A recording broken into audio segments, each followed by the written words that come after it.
What? What just happened, you guys? What just happened is that earlier today, Microsoft bought Bethesda parent company ZeniMax for $7.5 billion. I think it's safe to say that nobody saw this coming.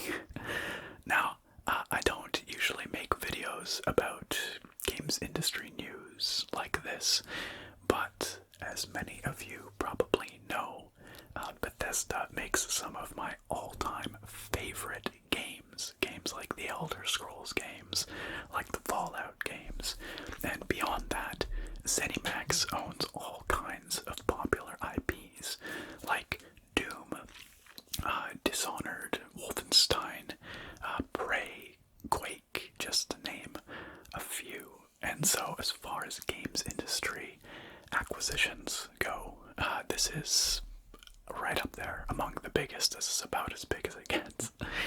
So I thought I would just make a quick whisper ramble video for you guys where I share some of my thoughts on what this means for Microsoft, what they stand to gain from this potentially, what Bethesda stands to gain from this, and what the implications are for the future of Bethesda and its upcoming games, which of course include its new IP, Starfield, and the Elder Scrolls 6, eventually. Maybe you'll find this interesting, or maybe you'll just find it relaxing to fall asleep to. Either way, I hope that this is something that is enjoyable for you to listen to. So, as you're probably aware, Microsoft is launching their new consoles this November, the Xbox Series X and Series S, and they appear to be capable pieces of hardware that are quite competitively priced, and yet the narrative and discussion surrounding these consoles has been focused on really just one thing. Where are the games? It appears to be a very, very sparse launch lineup for these consoles. Even earlier this summer, there was a lot of concern that there weren't going to be many launch titles that would compel consumers to pick up these new Xboxes. And the COVID-19 pandemic has, of course, only accentuated that, creating all kinds of uncertainty about dev teams, working from home, working remotely, that kind of thing. And then, just in August, Microsoft dropped the bomb that Halo Infinite has been delayed. It was their big marquee launch title, but it's not going to be released in time for the new Xbox console launch. And so that leaves Microsoft in a pretty dire situation when it comes to launch titles, and also just more broadly console exclusive titles going into 2021 and the next console generation. Compare that to competitor Sony, who, as I'm sure you know, is also preparing to launch their new console, the PS5, in November. Sony's launch lineup, by my estimation, looks a lot healthier, with a lot of interesting exclusives, or at least timed exclusives, coming out. And also, historically, like this past generation was dominated by Sony in the first-party console exclusive segment. They had all kinds of critically acclaimed exclusive blockbusters, these prestige games like Horizon Zero Dawn, like Spider-Man, like Death Stranding, like Last of Us 2, these kinds of things. And Microsoft hasn't really had an answer to this. Now, somewhat paradoxically, Microsoft has been actually quite aggressive about acquiring studios over the last few years. They've acquired, I think, 8 studios since 2018. That's excluding the new ZeniMax acquisition. And among those studios were ones like Obsidian, sort of known for making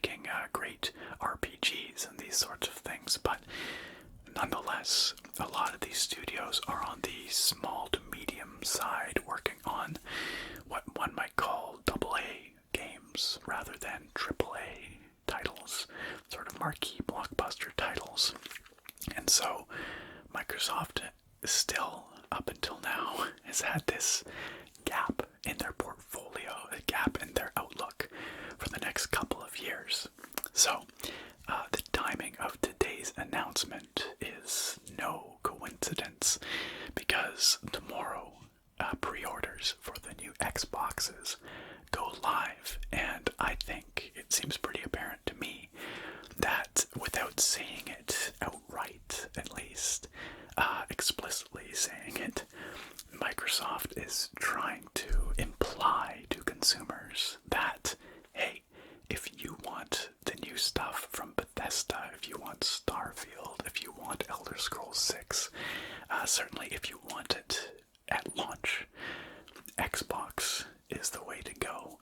Now, they have not come out and said that they are going to be making Bethesda titles Xbox exclusives, but Phil Spencer, the head of Xbox, did say, and he chose his words very carefully, he said that they would be evaluating games on a case-by-case basis as to where they would release.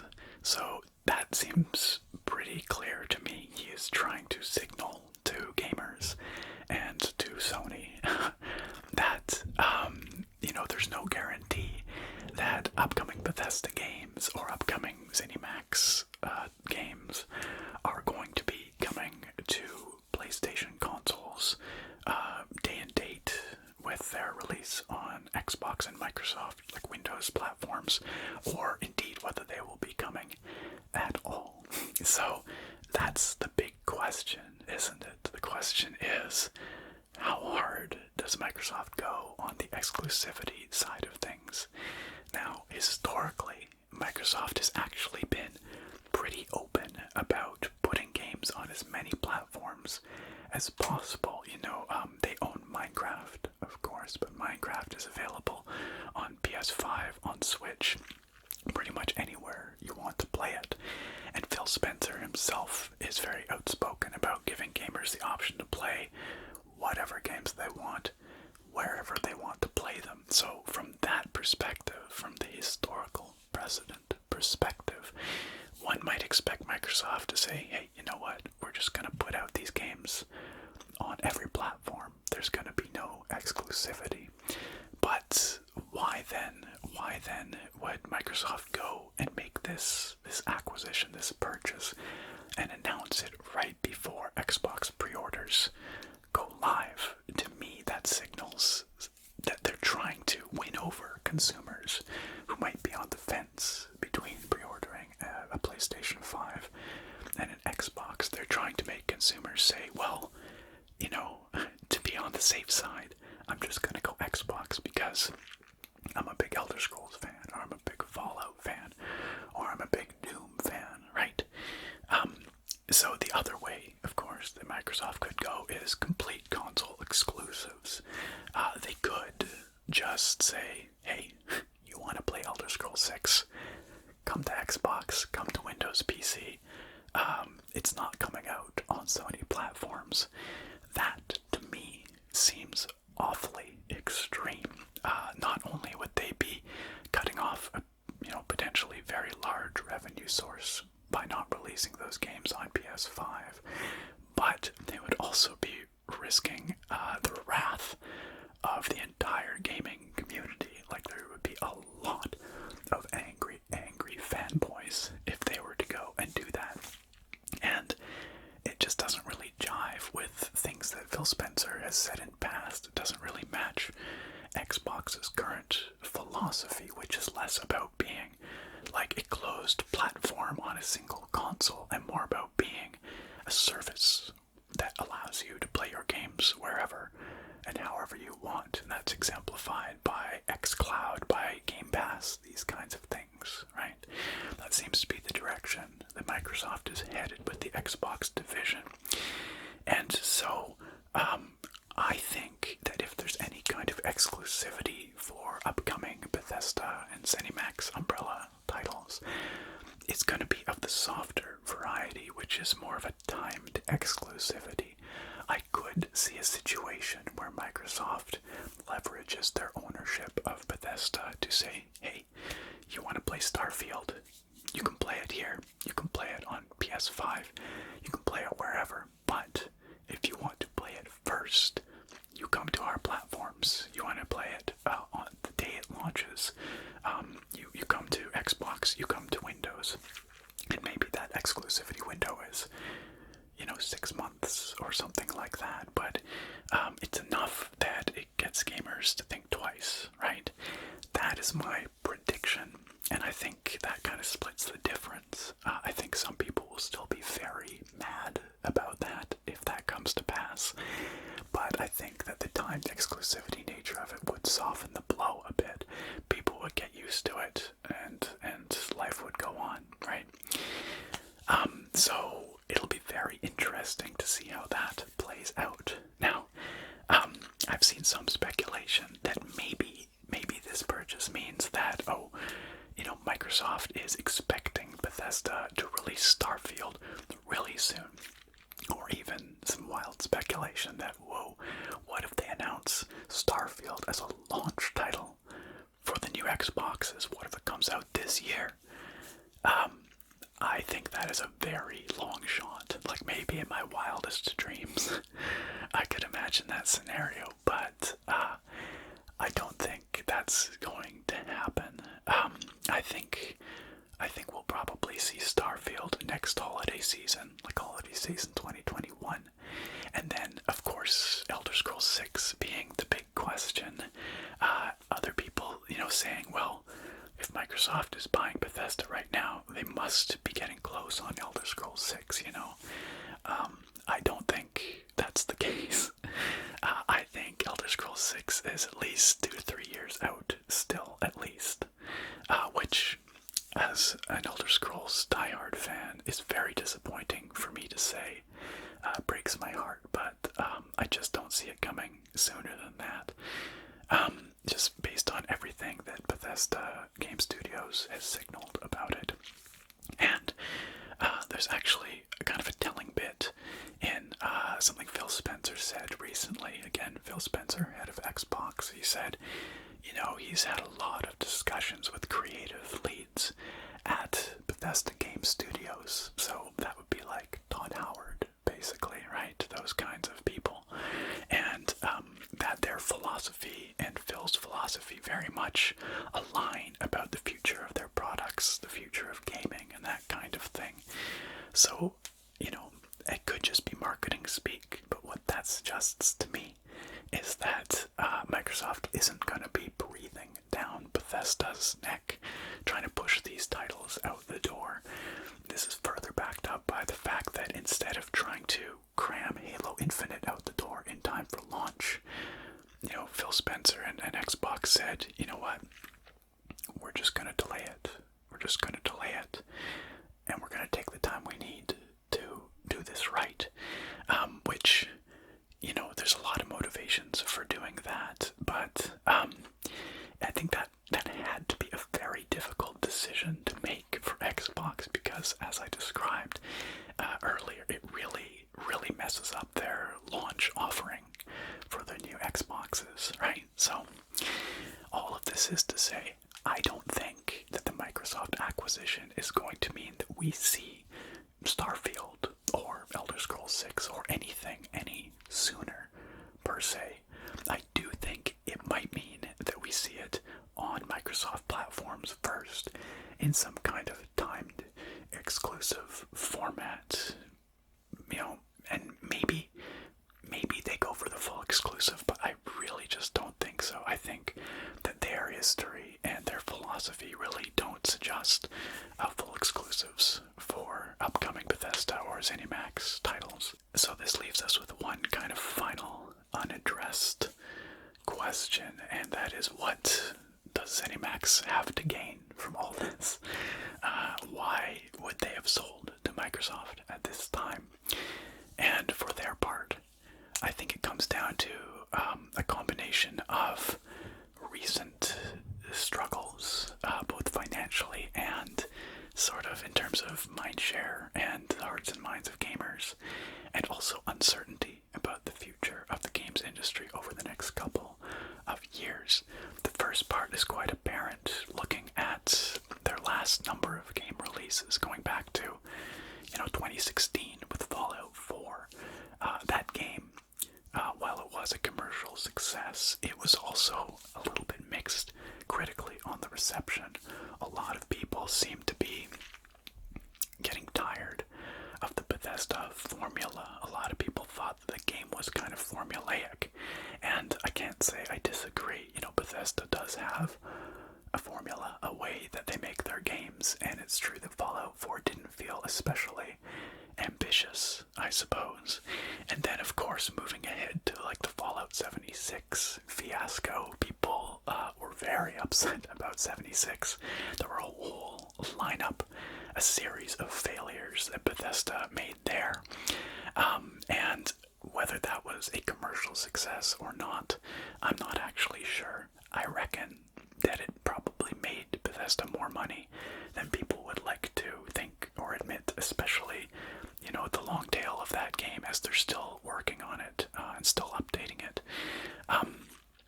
But in between there and over the last few years, there's been a number of underperforming games coming out of ZeniMax properties, like Dishonored 2, like Rage 2, like Prey. There's just been a whole series, and Wolfenstein 2. A lot of games coming out of ZeniMax Studios that I don't think have been meeting their financial targets. And then there's the question of the games industry moving into the future, the questions of the ongoing effects of the COVID-19 pandemic and the economic fallout of that, and just a lot of uncertainty about where games are going to be at, where people's purchasing power is going to be at over the next little while. Apparently, and I'm no economist, but apparently it's not uncommon for industries to consolidate during times of global crisis and uncertainty.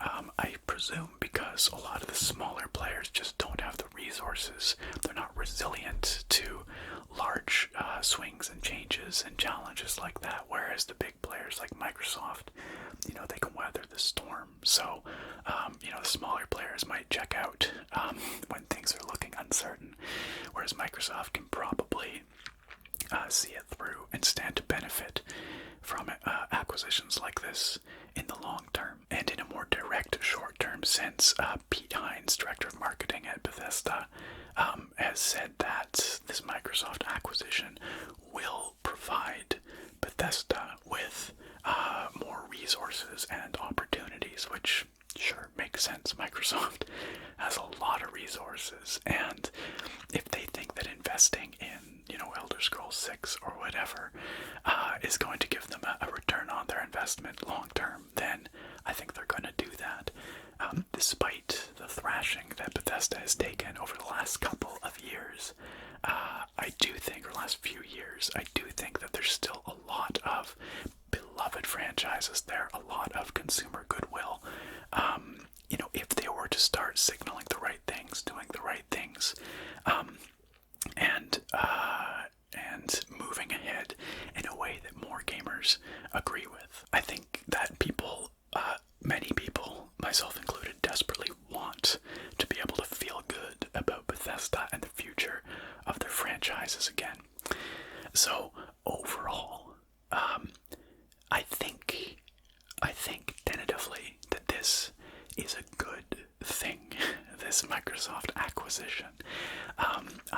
I really hope that it will provide a bit more direction for ZeniMax Studios and titles. I feel like they've been a bit rudderless for a long time now, and I hope that the Microsoft acquisition provides maybe more communication with gamers about how things are going in those studios, what we can expect, but also just stronger direction from the top about how to treat consumers, sort of philosophical direction, if that makes sense.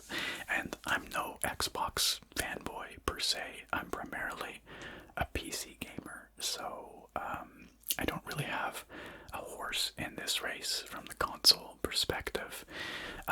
But I do agree with the philosophies that Phil Spencer and the Xbox team have been espousing over the last few years about being able to play games wherever you want, however you want. And I just think that what they've been saying, at least, and what they've been doing has been a fairly consumer-friendly approach. So I hope that trickles down to what we see from ZeniMax properties and Bethesda moving ahead, because I think some of their choices have been a little more consumer hostile over the last while. So I think this is a good thing. Do I think it's going to bring us Starfield and Elder Scrolls 6 any sooner than we would otherwise have seen it? No, unfortunately, I don't think so. But I think for both Microsoft and for Bethesda and the other game studios under that former ZeniMax umbrella, there are large gains to be had here, and I hope ultimately it will allow games like Elder Scrolls 6 to be better, more consumer-friendly products. Alright, so those were my thoughts, my ramble about this acquisition, what it means for Microsoft and Bethesda and the future of Bethesda's games. Thank you for coming to my TED Talk.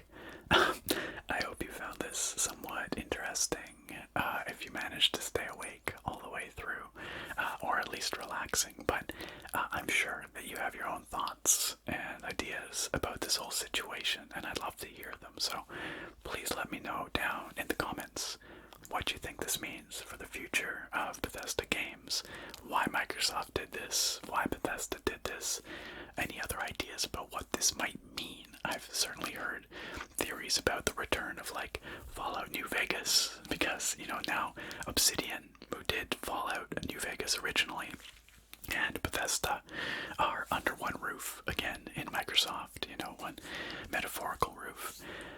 So, interesting stuff like that. Anyway, let me know down below what your thoughts on all this are. I would love to hear what you think. Alright guys, thank